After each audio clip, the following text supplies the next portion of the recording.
Ce mercredi 16 avril 2025, sous la présidence du chef de l'État, M. Patrice Talon, le Conseil des ministres s'est réuni et a pris les décisions dont voici la substance. Au chapitre des communications, en point 1, contractualisation dans le cadre du projet de construction et modernisation de marchés urbains et régionaux phase 2, site de Kassoa-Ala dans la commune de Waké. Le marché régional de Kassoa-Ala à Waké se distingue par son potentiel économique et sa position géostratégique dans la partie septentrionale du pays. À ce titre, il figure dans le lot des 12 infrastructures prévues pour la phase 2 du projet. Ces atouts lui confèrent un caractère prioritaire et le Conseil a approuvé sa mise en chantier diligente en attendant l'aboutissement des procédures concernant les autres sites. Les ministres concernés veilleront à la finalisation des formalités irrelatives en prélude aux travaux. En point 2, mission de contrôle technique des projets de reconstruction du Hall des Arts et de construction d'une piste de karting à Cotonou. Dans le cadre du démarrage imminent de ces projets, qui participent de la modernisation et de l'attractivité de la ville de Cotonou, il a été autorisé la signature des marchés avec des cabinets spécialisés pour la mission de contrôle technique indispensable. Les ministres chargés du cadre de vie, de l'économie et des finances devront s'assurer de la bonne exécution des prestations. En point 3, réalisation d'une étude de faisabilité sur les métiers du transport et de la logistique.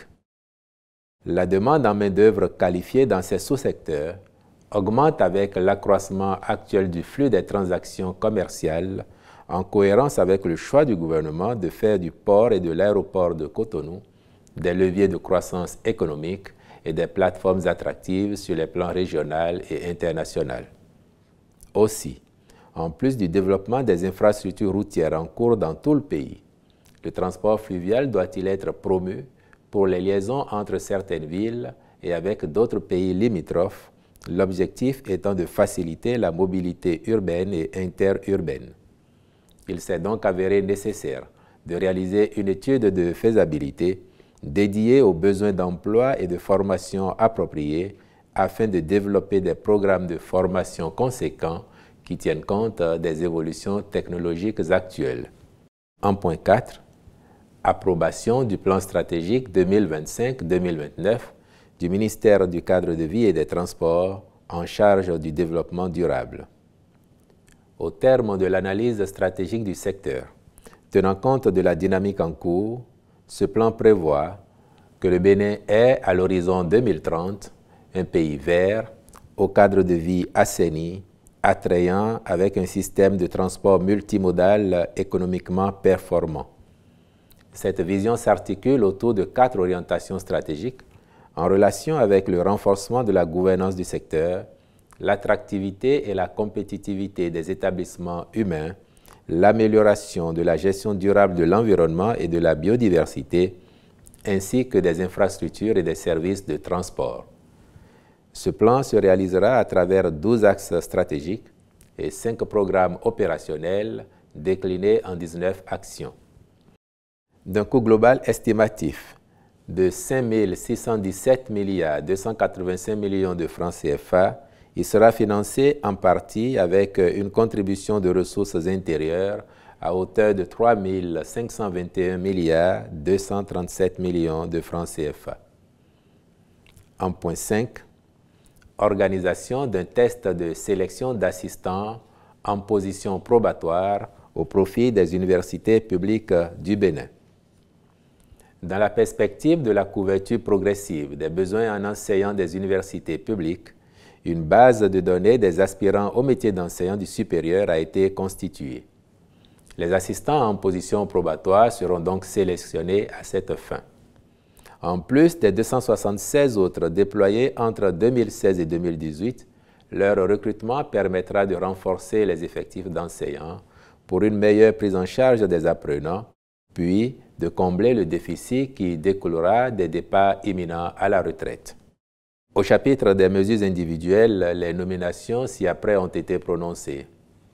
À la Cour suprême, après avis du Conseil supérieur de la magistrature, conseillé sur proposition du président de la Cour, Messieurs Romain Kofi, Mouhamadou Sansare, Amaté Christian Ataï, Komlan Christian Adjakas, Désiré Padel Dato, avocat général, sur proposition du garde des Sceaux, ministre de la Justice et de la Législation, M. Olusegun Romaric Tidjani Serpos, au ministère du Travail et de la Fonction publique, directeur de la planification, de l'administration et des finances, M. Fernand Aéon, je vous remercie.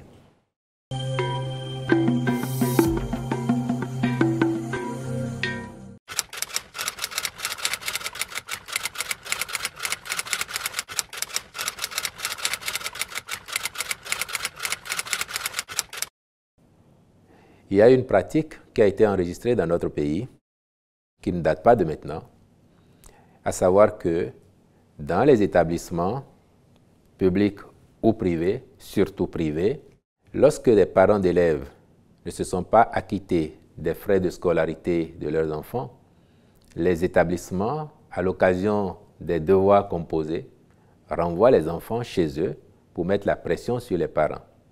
D'autres, à l'occasion du dépôt des dossiers pour les examens de fin d'année, mettent la pression sur les parents en s'abstenant de transmettre les dossiers de leurs enfants candidats.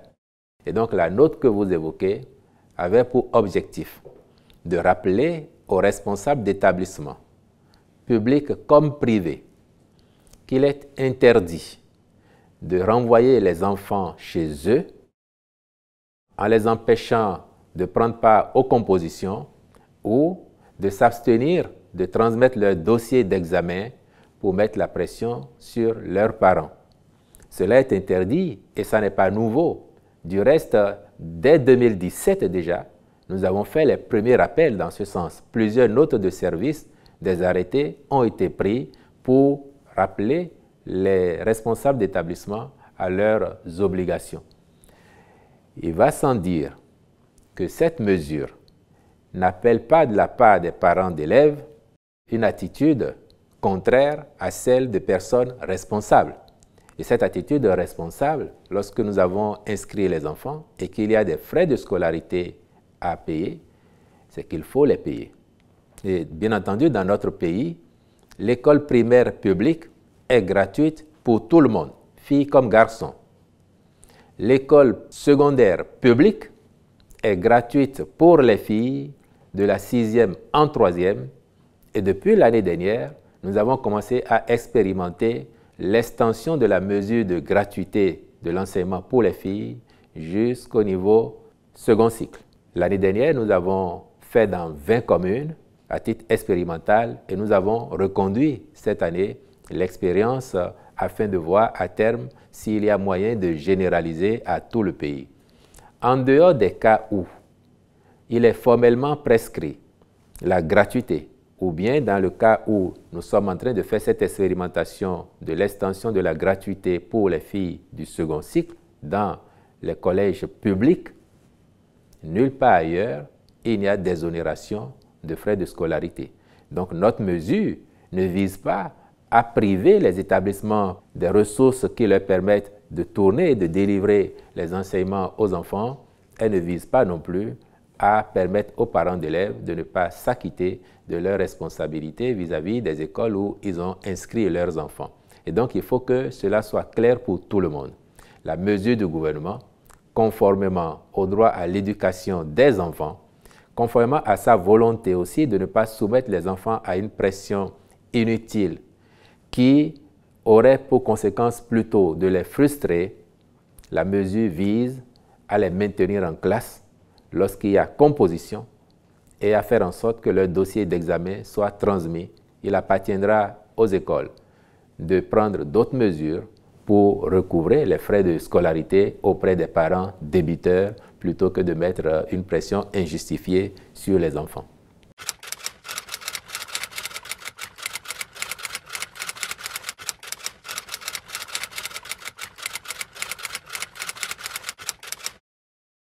Vous avez raison de considérer que c'est une bonne nouvelle pour les populations de Waké.